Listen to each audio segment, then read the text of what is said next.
खुलुमबाय। बे समाव आङो नोंथांमोननि गेजेराव मोनसे गोदान भिडिअ लानानै फैबावबाय। नोंथांमोना भिडिअखौ फारियै जोबजासिम नायलांदो।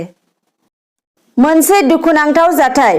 थांनाय 6 एप्रिल खालि थामथि खोलोबनि बिसायख'थिनि खामानि फोजोबनानै न' फारसे गिदिंबोफिननाय समावनो लामा जाब्रबथायाव जिउ खोमानो गोनां जायो सासे पलिं अफिसारआ।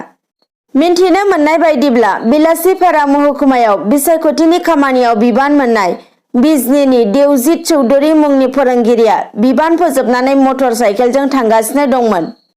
बे समावनो राजा लामाजों बिजनीनि न' फारसे थांबाय थानाय समावनो गंसे ट्राकजों सौदावनानै जायगायावनो जिउ खोमानो गोनां जायो होननानै मिथिनो मोन्दों।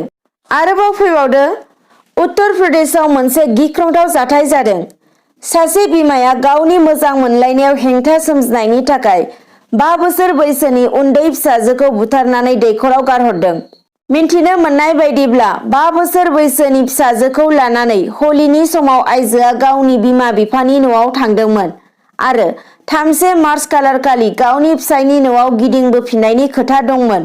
नाथाय आइजोआ फैफिनाखैमोन। फिसायनि नखराव आइजोआ फैफिनैयाव नायबिजिरदोंमोनब्लाबो जेबो खौरां मोननो हायाखैमोन। फिसायनि नखरनि सोद्रोमाया उनाव खौरां मोनो दि आइजोआ दिबियापुर गामिनि सासे सेंग्रा थामहिनबा गावनि मोजां मोननाय सेंग्रानि न'आव दंहैयोमोन होननानै। आइजोआ जेब्ला फिसायनि न'आव फैफिनो अब्ला फिसाजोआ लोगोआव गैयामोन।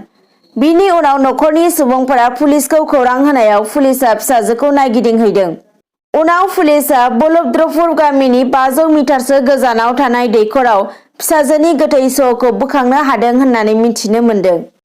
दानिया फैबावदो, समाज बिजोङाव सोंखारिजाथाव बिबुंथि लिरनायनि दायाव पुलिसजों खाजाबाय शिखा शर्माया आरो 14 सान बिजिरगिरिनि आवथायाव लांजाबाय।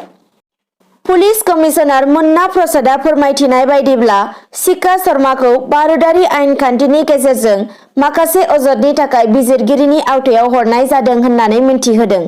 मख'नो गोनांदि थांनाय 3 एप्रिल सनिबार खालि छत्तीसगढ़आव माओवादीनि गाग्लोबनायजों सा 22 सीआरपीएफ कब्रा रेजिमेन्टनि जवानफोरा मुंख्लं जानायखौ लानानै शिखा शर्माया बेरेखायै सोंखारिजाथाव बिबुंथि लिरनानै फोसावदोंमोन।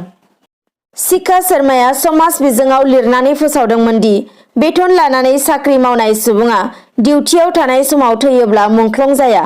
बिब्दिब्ला मोब्लिबारि खामानि मावनाय मोब्लिबारि बिफाननि साख्रि आवलाफोराबो मुंख्लं जानांगोन।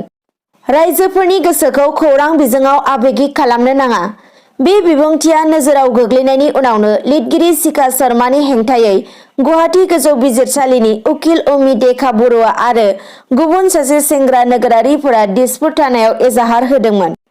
बे एजाहारनि बिथा खालामनानै दिसपुर थानाया थांनाय 6 एप्रिल मंगलबार खालि बेलासि समाव सोंथि खालामनो थाखाय हमनानै लाबोयो आरो बिनि उनाव पानबाजार आइजो थानासिम दैथायहरो।